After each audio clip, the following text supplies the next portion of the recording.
Seguramente hemos escuchado la palabra narcisista 1000 veces, ¿verdad? Para describir a alguien que se saca muchas selfies o que solo habla de sí mismo. Pero, ¿y si la cosa fuera mucho, pero mucho más profunda? Hoy vamos a desentrañar este concepto, desde una antigua leyenda griega hasta lo que nos dice la psicología moderna. Y claro, con las redes sociales es súper fácil caer en la trampa de pensar que el narcisismo es solo eso, ¿no? Vanidad, la búsqueda constante de likes. Pero, ¿de verdad se queda ahí? ¿O es que apenas estamos rascando la superficie de algo mucho más complejo?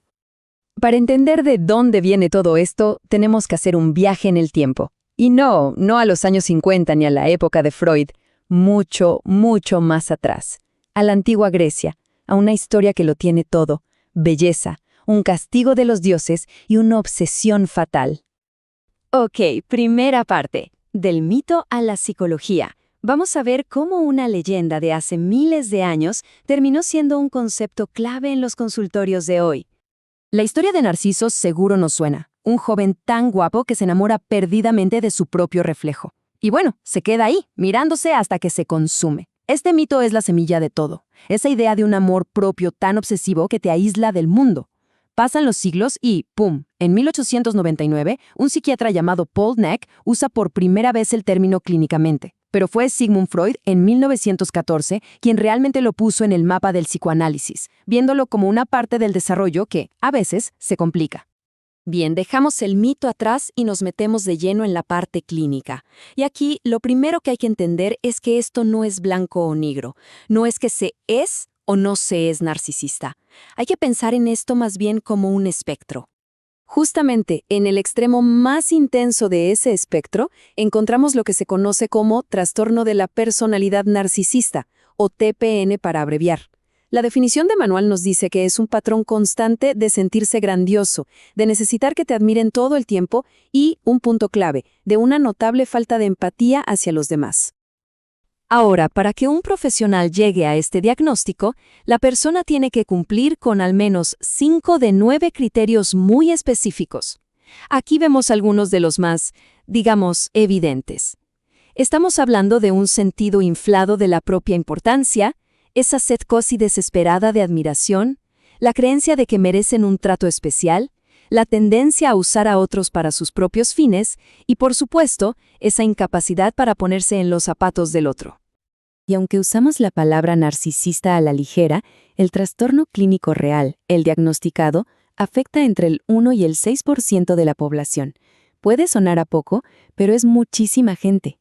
Y no es un rasgo de carácter sin más. Es una condición seria que tiene un impacto enorme en la vida de la persona y sobre todo en la de quienes la rodean.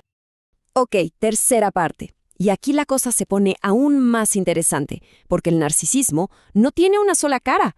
A veces se esconde detrás de máscaras que no nos esperaríamos. La respuesta corta y directa es no, para nada. La idea que tenemos del típico narcisista súper arrogante, que no para de hablar de sí mismo, esa es solo una de las formas en las que se puede presentar. Los especialistas suelen hablar de 3 grandes tipos. Primero, el que todos imaginamos, el grandioso. Es el arrogante, el dominante, el que necesita ser el centro de atención. Luego tenemos uno que es casi lo opuesto en apariencia, el vulnerable. Este es más bien inseguro, se hace la víctima y manipula a través de la culpa para conseguir atención. Y por último, está el más peligroso, el maligno. Aquí se mezcla el narcisismo con rasgos antisociales, agresión. Es una combinación realmente destructiva. Pasemos a la cuarta parte, que es donde el narcisismo muestra su cara más dolorosa, en las relaciones. Porque para una persona con este trastorno, los demás no son vistos como individuos con sus propias necesidades. Son una fuente de suministro para su ego.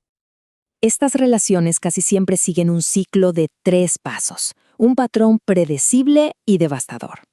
Todo empieza con la idealización, el famoso bombardeo de amor, donde te hacen sentir la persona más especial del mundo.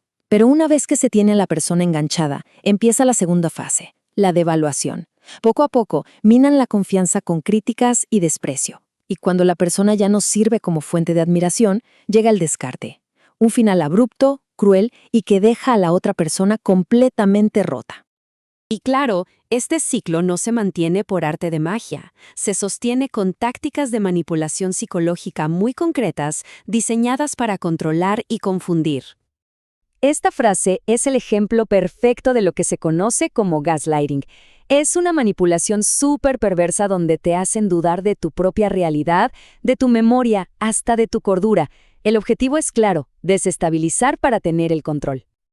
Y aquí tenemos otro clásico, la proyección. Es muy simple. En lugar de hacerse cargo de sus errores, le echan toda la culpa a la otra persona. Tú me provocaste, es por tu culpa que hice esto. La responsabilidad nunca, pero nunca, es suya. Bueno, llegamos a la última parte. Después de todo esto, la gran pregunta es, ¿qué se puede hacer? La clave está en dos palabras, conocimiento y límites. Y esta es la idea más importante de todas. Aprender a reconocer estos patrones no es para ir por la vida diagnosticando a todo el mundo, para nada, es para la autoprotección. Entender cómo funcionan estas dinámicas es la primera y más poderosa herramienta de defensa que tenemos. Así que para cerrar, nos queda esta reflexión. Porque una cosa es entender la teoría y otra muy distinta es llevarlo a la práctica. La verdadera pregunta es, ¿cómo entrenamos nuestra capacidad para darnos cuenta cuando estas tácticas aparecen? Y más importante aún, ¿qué se necesita para construir y mantener esos límites firmes que nos permitan tener relaciones más sanas y justas?